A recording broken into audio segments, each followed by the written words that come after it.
Aloha kakahiaka kako. Mahalo nui for being here this morning. And I wanted to introduce the Reverend Al Miles to open us up in Pule.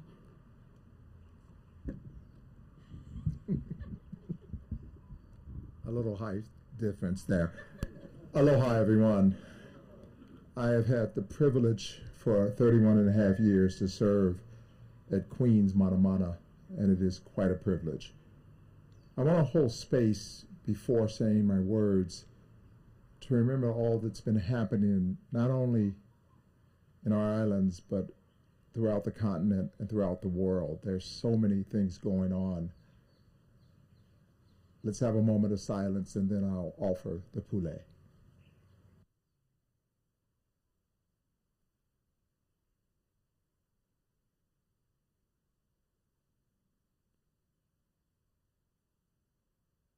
Love, we thank you for this day at this sacred place. We are mindful that the world right now is in turmoil. We're also mindful of the fact that during Queen Emma's time, the world was in turmoil. We ask that you will be with us, strengthen us, and give us the resolve to serve in love and peace and justice for all humans. We thank you for our Queen and her husband, King Kamehameha IV. In the name of love, Amen.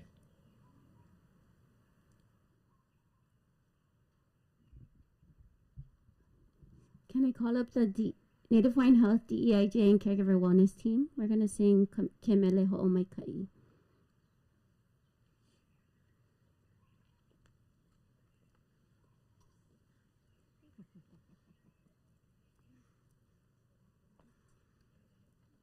Please stand.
Okay, you may be seated.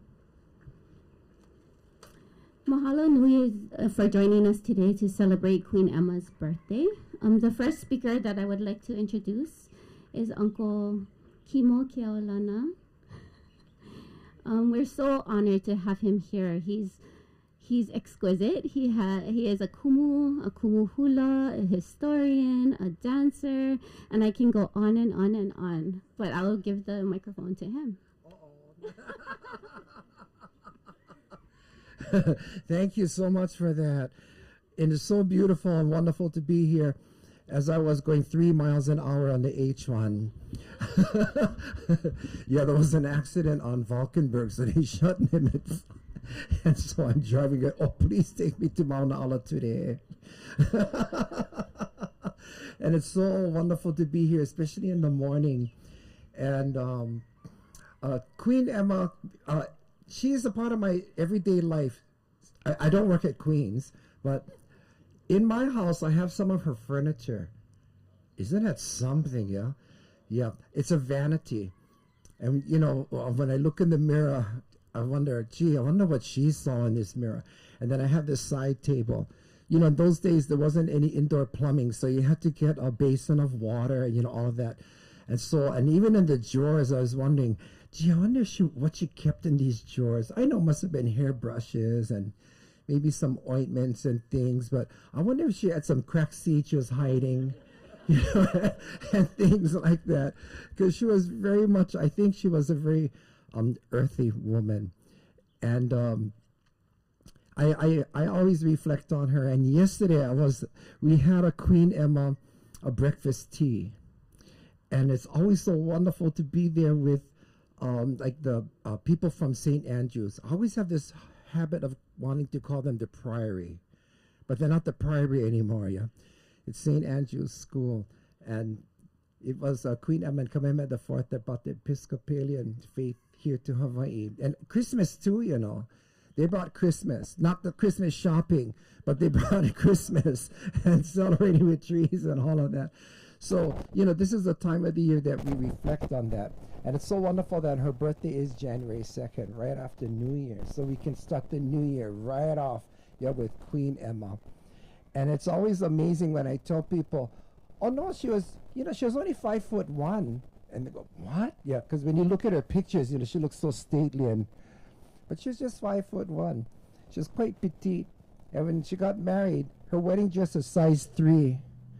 No, really, is that nuts? Yeah. But she was tough, though. She loved the outdoors, and I think you folks know this, yeah. She loved hiking and gardening, and she just loved being with her people, and her people just loved being with her. And it's always interesting to try and find out who were these ali'i, who were they? Not, you know, because she did a lot. We know about those accomplishments, but just what kind of a person was she? And that's what I like to always try and find out as I read stuff and dig into stuff. And, you know, what kind of a person was Queen Emma? Well, she was very, very extraordinary. And when I was reading the email sent to me, and I'm so sorry I couldn't make it to any of the meetings. My life takes me hostage sometimes, you know, and then the unnecessary evils, like I have to work. And so, but we always depend on the kindnesses of other people, and that's why I'm here. I work with great people at Puno School, and they all know, like, oh yeah, can we help you? You know, we'll take your classes. And say, oh, right, great, because I'll be gone till June. And so, help yourself, knock yourself out. But Queen Emma, she, just to find out what kind of a person she was, we can always look at what kind of kids they had. And as a teacher, this is my 38th year of teaching. And I started my teaching career at King David Kalakaua Intermediate School. And that's a feeder school for Farrington. And we take the half of Kuhio Park Terrace and all of Ka'ahumanu and Ka'ahumanu housing. And people said, what, that's where you started teaching? I said, yeah, but you know, those kids are absolutely wonderful, good-hearted kids. And so you wonder, gee, what kind of homes did they come from? And so, you know, just to get into the lives of the kids, we find out, well, you know, they have some real good parents. They had some, they had some very, very strict rules to follow at home. And these kids are, you know, quite honest and candid and just refreshing. And because Kahaku o Hawaii, Queen Emma's son, you know, died so very, very young, about 4 years old, we don't know much about him. But lo and behold, the archival God spoketh to me, and I got to read a bit about what Kaku o Hawaii was like as a little kid, and this intrigued me because we're going to find out glimpses of Queen Emma and Kamehameha IV, what kind of parents they were, because do you actually spank a royal child? Or do you make them stand in the corner on one leg and don't move until I tell you to? You know, that kind of stuff. And so this is the only writing I ever saw about Kahaku o Hawaii and what people thought of him. And this takes us to 1861. And it's really, really fascinating to get glimpses of her Queen Emma's mother, Fanny Kekela, and they all go to Kauai. And going to Kauai was very different because you have to go by ship, and packing was very different. You have to pack things in trunks, and then for a queen and their entourage, you have entourage. You have to help you with all your, so it's very cumbersome. And so they're going to Kauai, and in 1861, This is the first time that Robert Wiley is going to leave Honolulu. He's never been anywhere for his 15 years in the Hawaiian Kingdom. He's never traveled anywhere, but he's going to make this trip to Kauai. And there's a Wiley tomb right there. And when you come to Mauna Ala, you might wonder, how come this Haole is over here? Well, he was the Minister of Foreign Affairs, and he was devoted, very, very devoted to the Hawaiian Kingdom and the Ali'i. As a matter of fact, when Kahaku o Hawaii does pass away, he goes into severe mourning. And so he has a place here because Hawaiians have, and Queen Emma's family has endeared him so much to them that he's part of the family. And you folks know what that is like, yeah. And so, like even when you come to my house in Nanakuli, I would be so glad to show you Queen Emma's furniture, and you will become a part of my family, which also means cleaning and cooking.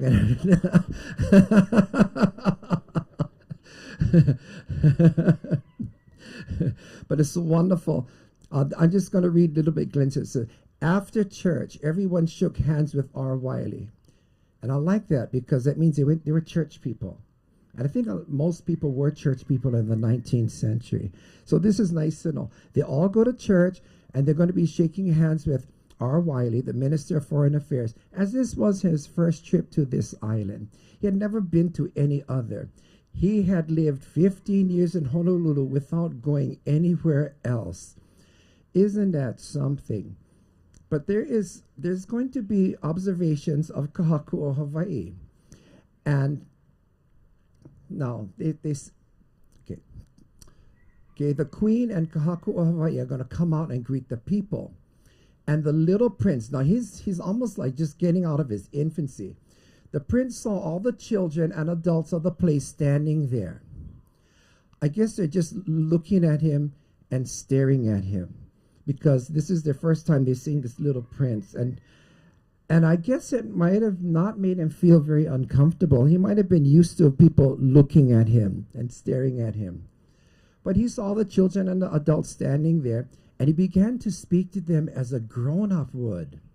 And this is what he says in my infant voice, Aloha o ko apauloa, which means love to you all. The people just praised him, saying, the child is like Kauikeaoli, the king who loved the common people. And they came as far as Kealia, to the house of a man named E. Krull, K-R-U-L-L, and that's where they spent the night. So wherever they go, they are going to be marveling at this child. And then they said the next morning the children said that they wanted to see the prince. So they stood outside the door of the house, and the prince greeted them, and some of the children gave him quarters. There's a lot of money in those days. Still is kind of now. $50, and some even gave him whole dollars. Oh, and that's a good segue for me to let you folks know that this year, the Mary Kavena Pukui $1 coin is going to be issued. Did you folks hear that? Yeah, the U.S. Mint is going to issue a $1 coin in her honor. Not a quarter, not a $50, but a whole dollar. So keep your eyes and ears peeled for that. And so they're going to be giving him even whole dollars. So after that, the prince greeted everyone who looked at him, saying, Aloha oko, love to you all. Everyone praised him. And they were saying like, oh, there are many children whose bodies are the same size as his, but none of them say aloha oko as he does. So you know when these parents go home, they're going to start drilling their kids, yeah? Why can't you be more like that Prince of Hawaii? Well, why can't you be more like Queen Emma?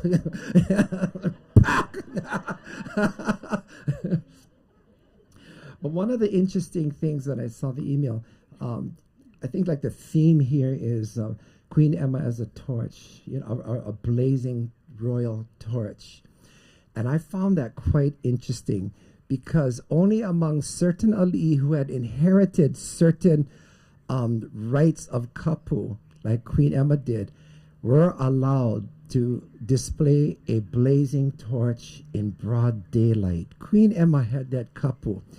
And some of her mele, like this one goes, Nani vale kamahina e kona ne kapola I akuhuku I malamalama aoke au punia nahila he ono hi puakai mana oke ola pakaukani. Well, that Melly says, well, she is beautiful as full moonlight, clear and bright in the sky, a light that shines and illuminates every hill throughout the nation.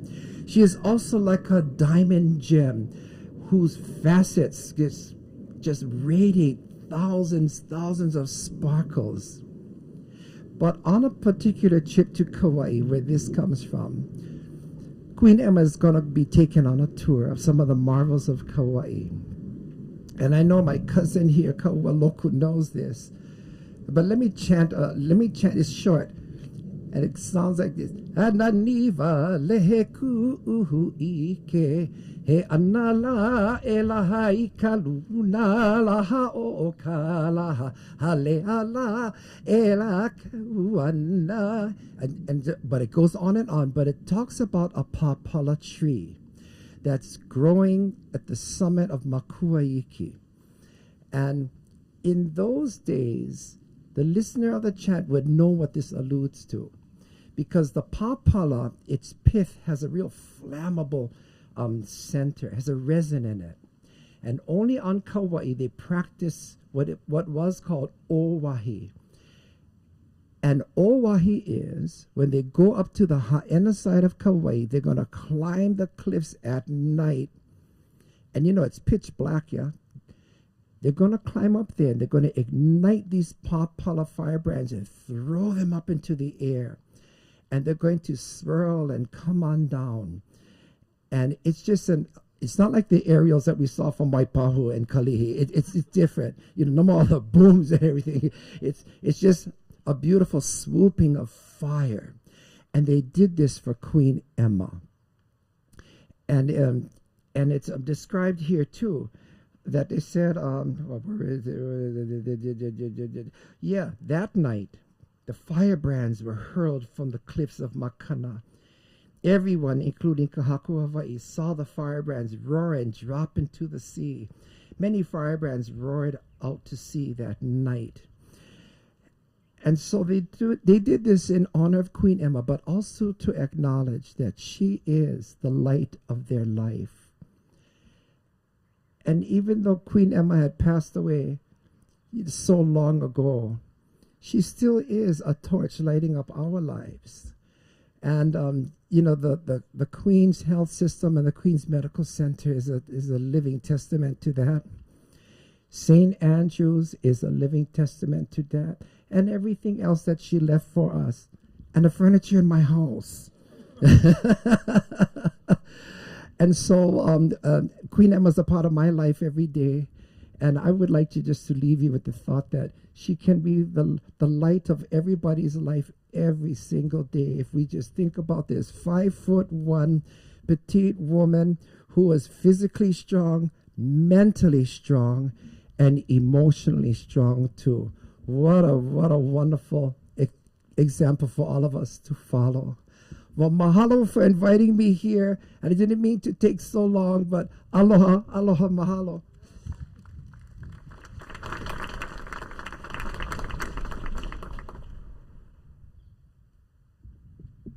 Mahalo, Uncle Kimu. What a beautiful story about one of our beginning torchbearers. And that's aligned with our motto for the year, which is Ke kukui malamalama o ke alapono. And our speakers are going to talk about that today. So I have the honor and the privilege of introducing our next speaker, Dr. Bliss Konashiro. She is a physician. She is the chief of obstetrics and gynecology for the Queen's University Medical Group. And she's also one of our board of trustee members. So mahalo. Thank you. I'm honored to speak today to celebrate the birthday of one of our founders, Queen Emma. On behalf of the board, I want to thank all of the caregivers and employees across the health system Thank you for your commitment to serving our patients and fulfilling the mission of Queen Emma and King Kamehameha IV. So I grew up here in Hawaii, so my story with Queens starts not as a healthcare provider, but as a patient because I was born at Queens Manamana.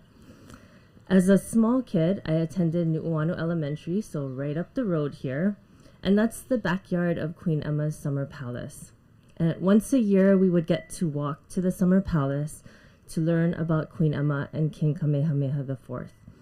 Understanding there are many accomplishments, I come here today with gratitude and with humility.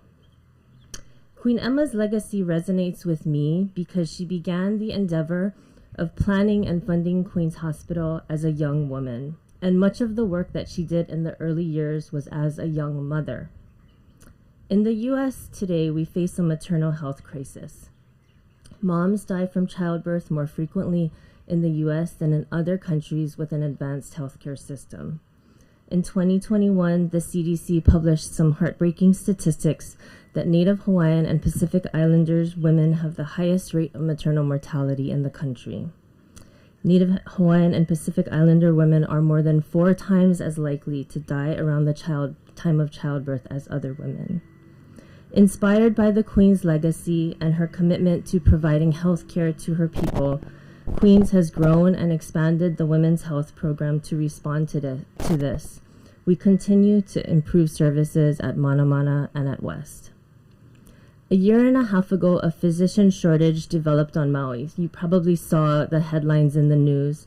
The last group of private practice OBGYNs decided to stop providing obstetric services, leaving many pregnant patients on Maui without a healthcare provider. So Queens does not have a big presence on Maui.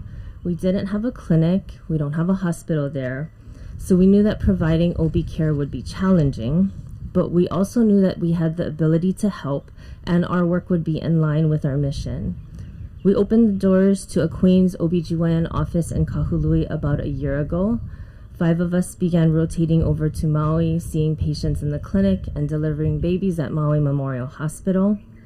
Our office was quickly overwhelmed with patients, so we moved into a bigger space about 3 months ago. Come check us out on Ho'okele Street. We're right next to the Target. It's very convenient. We recently hired an OBGYN who will live and work on Maui, and we're recruiting for a second. And we really aspire to train students from Maui who will one day replace us there. So I also have a lot of stories from the family birth unit at North Hawaii Community Hospital. And this place is really a gem. I'm not exaggerating when I say that patients drive from all over Hawaii Island to deliver their babies there. They come from Ka'u, they drive an hour and a half in labor.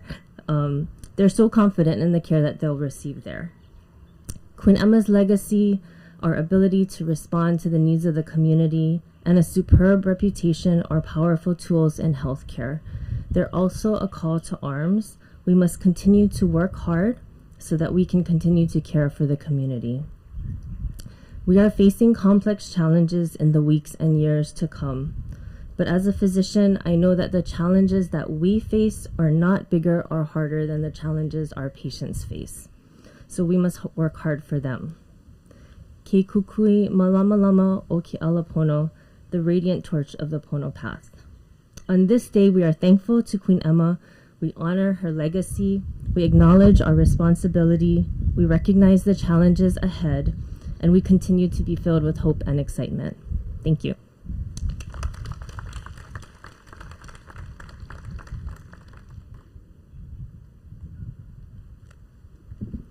Mahalo nui, Dr. Kaneshiro, for sharing what you did and for all the work that you're doing on Maui and across Hawaii Island. And now I have the privilege and the honor to introduce our president and CEO of the Queens Health Systems, Jason Chang.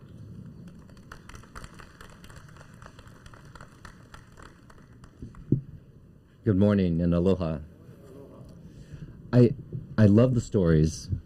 I really love the ability for Uncle Kimo to bring people that we've never met to life through the stories. You know, it's really special as we start to think about who Queen Emma really is.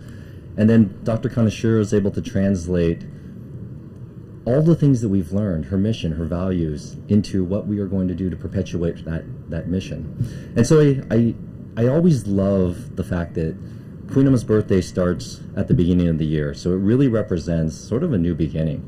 And the new beginning represents the ability to start with a clean slate, that we get to create resolutions. And so I've created mine, and I hope that 10 days in, you've been able to hold on to your resolutions too. But a lot of them are about the opportunity to build something that we've never been able to build before, to take something that has started off as a dream, which was Queen Emma and King Kamehameha IV starting a hospital and creating a health system, and then turn it into something that's really, really special. And so we actually just talked about the theme for the year, which is Ke Kukui Malama Lama Oke Alapono, the radiant torch of the Pono path. And that goes back. So I was reading the story about the early founders of Hawaii. And when they came out here, during the day, they could go all over and discover. But at night, it was very difficult for them to in the darkness. And whether you translate that darkness into fear, challenges, the things that we're, burdened with every day, that darkness can be solved. And they found that the kukui nut had an abundance of oil in it. And if you can create a torch, it created light. And that illumination allowed them to explore and discover and do things that they'd never been able to do before, which has turned into the Hawaii that we have today, which is beautiful. And so I think about the ability for us to, one, carry the torch, but not just carry the torch. We have an opportunity to be the torch, that we can be the light that perpetuates the Queen's health systems. This year, it's been off to quite a start. And so for the health system and for the entire state, on New Year's Eve, we started with a firework explosion. And Queens took care of 18 of those immediate patients and cared for 40 of those patients overall. Devastating. But the teams that came together were amazing. The first responders, the patients got amazing care, despite the fact that if you talk to EMS, they ran out of ambulances at the site. So people were put into their private vehicles and driven to the nearest hospitals, and most of them ended up at the Queens Mana Center and Queens Medical Center West Oahu, which is just amazing to think on a holiday evening that you would have to take care of just such a catastrophe. And then the patients that needed to be admitted moved up to the floors, and we had a chance to talk to some of the nurses about those experiences, and they said it was so heavy because they have never cared for patients that ill, where you didn't have the ability to, use sort of the traditional techniques that you have to alleviate pain, and that was a heavy burden on them. And they asked us for opportunities to be able to share their story, as things start to calm down. And we're so grateful for the teams that were able to take those patients and transfer them to the burn center in Arizona so they can get the proper care. But in those 3 days, our teams cared for those patients to the best of their ability and to an extremely high standard, which is amazing. Just earlier this week, we had a fire, and 4 of those patients came to Queens. And again, talking to the same nurses on that same unit that had to care for the same population, they said that, it was almost too soon, that the emotions were still really, really heavy, and they call each other just to get emotional support. But the same, no one stopped coming to work. They always took care of the patients. When we were up there talking with them the other day, they were able to find sort of the silver lining in that message, that Queens has always been here as a pillar. When you get sick or you get hurt, Queens is always there for you. We also had a network outage, and we're still living through that today. And so you think about the different events that have happened. In the middle of all these catastrophes, we had our entire network system shut down. And so we're grateful for the teams that work 24 hours to help identify what those threats are. It's not just taking care of patients, but it's also, outside threats, and this one happens to come internationally. And the team continues to pick up pen and paper where they used to use an electronic medical record and make sure that the patient care is never compromised. We also are preparing for a work stoppage. And, you know, our mission is to take care of all the people of Hawaii, the Native Hawaiians and all the people of Hawaii, but it's also to take care of our people. We feel like we are really good to our people, and we need our people. They are the face of our organization. And even today, we're still trying to resolve so that we don't put the community in the way of a strike. We know that that's bad for the relationship with our employees, it's bad for the community, and that's what we stand for. And then on top of that, on Tuesday, I was showing somebody around the hospital, and we walked past the command center, and we were just showing this individual where the command center was. We walk in, the first thing they say is that the water main broke to the hospital. And so all the water is going to be shut off, and they don't know if this is going to be a 1-week ordeal or if this is going to be fixed. But the pictures, if you see the video, did not look very promising. And, you know, kudos to the teams that help support all of our caregivers, because within 2.5 hours, they were able to stabilize the water system and then replenish it.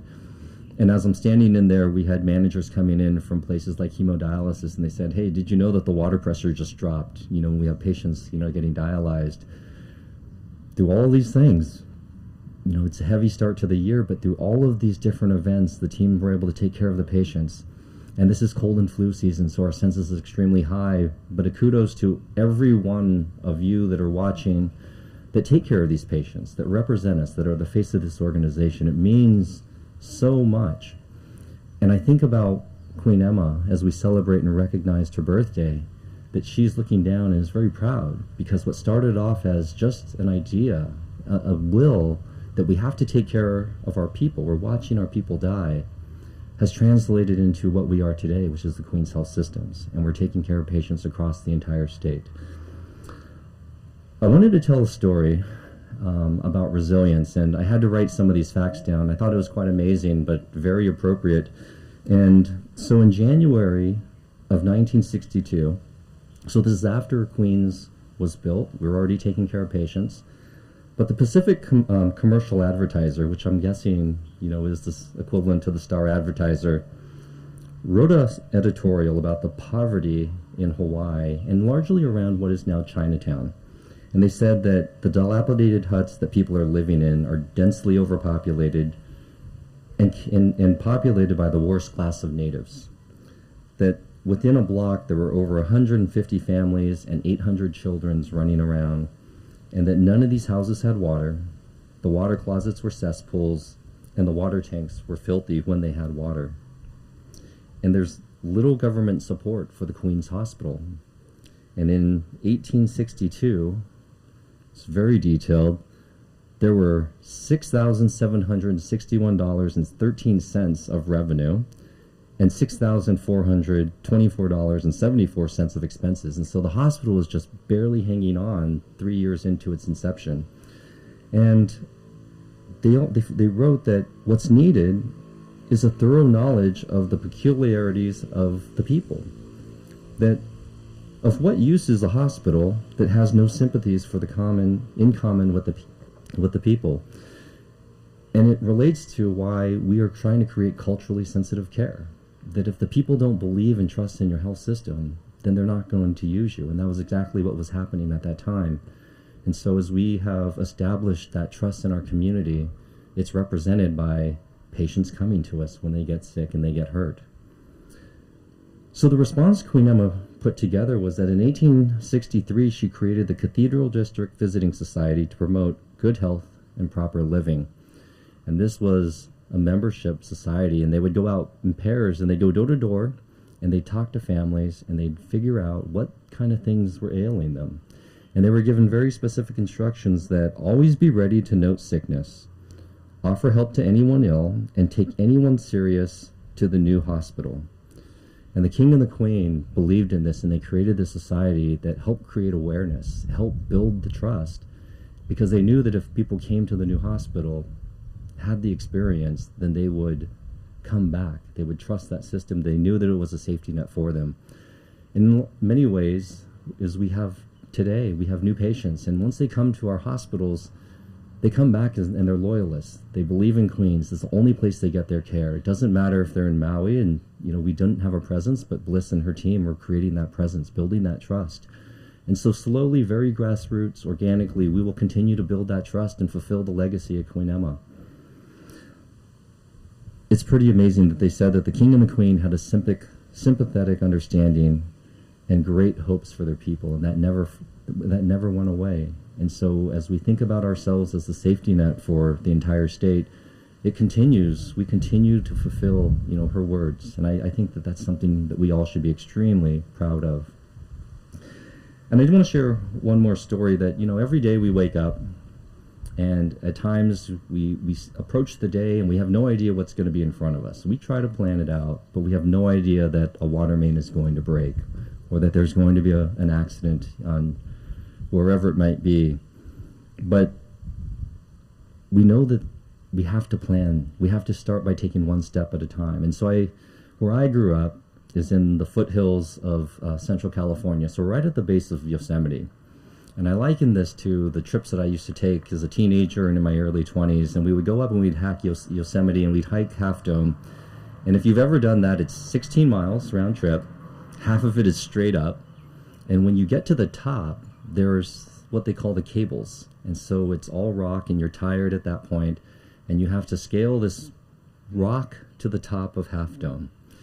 And when you look up at it, it's pretty daunting. And there's a lot of people that decide that that's the end of the trip. They're going to stop, and they're going to turn back around, and they're going to walk down the path and get back that other 15 or 16 miles.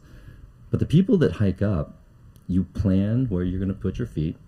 You plan, you make sure that you're safe, and you take one step at a time. And when you get to the top, you're able to celebrate the glory of the view and what you've accomplished. And so in many ways, as we think about every day that we come to work and we take care of the patients that we didn't know were going to come to us, we don't know, but we plan, we put things in place that make sure that whenever those patients come to us, it is as safe as it can possibly be. And I'm so proud that we've been able to demonstrate that recently with our Joint Commission survey. It demonstrates that we are going to be as safe and ready for every patient that comes through the door, no matter who they are, no matter what the circumstance. And so, Queen's health system was not built in a day. It was built with one idea and one great leader at a time, and all of you represent those great leaders that have an opportunity to help advance us, to take those next steps, to build us from what started off as a 30-bed Queen's hospital to a 800-bed Queen's health system with multiple locations. And as we start thinking about where we expand ourselves so that we can really fulfill the intent of Queen Emma and King Kamehameha IV, so that we truly are taking care of Native Hawaiians and all the people of Hawaii, we have to make sure that we can reach all the most rural communities out there. And all of you are going to be the ones that help lead that for us. And so in the spirit of what Queen Emma had envisioned back in the 1850s, and then as she continued to stand strong and build relationships and trust in that hospital that she had created back in 1862, we have that same opportunity. And so I just want to remind you all, as we have a chance to just reflect on Queen Emma and what she means to our organization, despite the challenges we've had starting off this year, she's looking down on us, and I truly believe that she's proud of what we've done and how we've carried her legacy into the future. So, mahalo.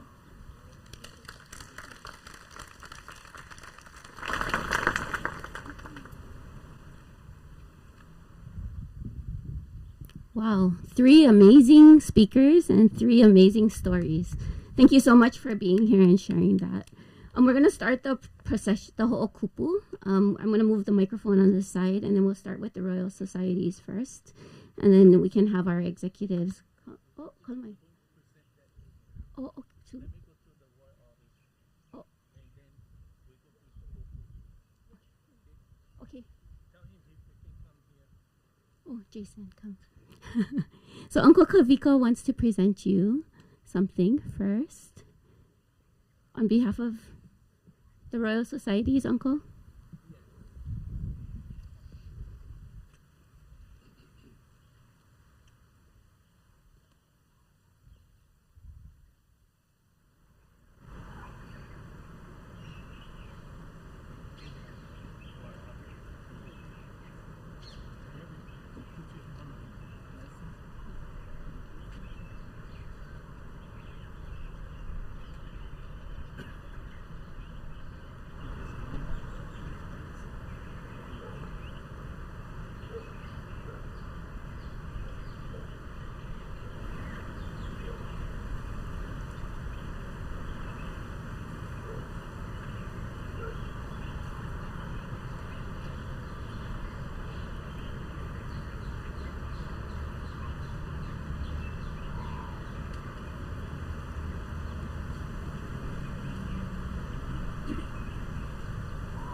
Mahalo nui for that.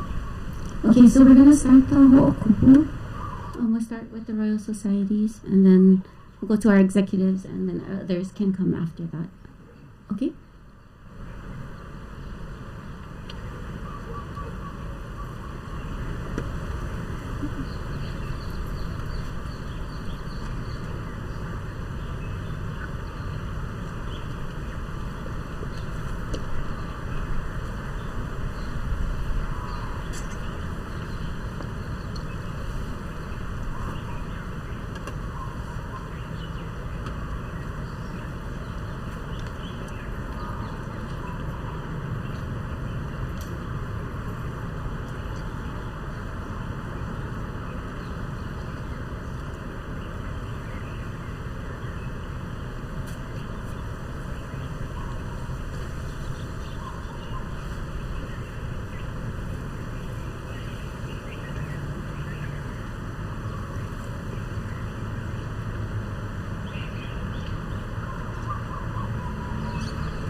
Mahalo again. We are having tours after this of Mauna Ala, if you would like to stay and join us. We have Damien and Kani Lehua, who are going to be our docents, and they'll educate you about the place that we are at. And I'm going to call the DEIJ Caregiver Wellness and Native Hawaiian Health team up. We're going to sing Hawaii Pono'i, and the words are on the back of your pepa, if you would like. And may we stand and face the flag, the Hawaiian flag.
Mahalo again for coming. Have a wonderful and beautiful day.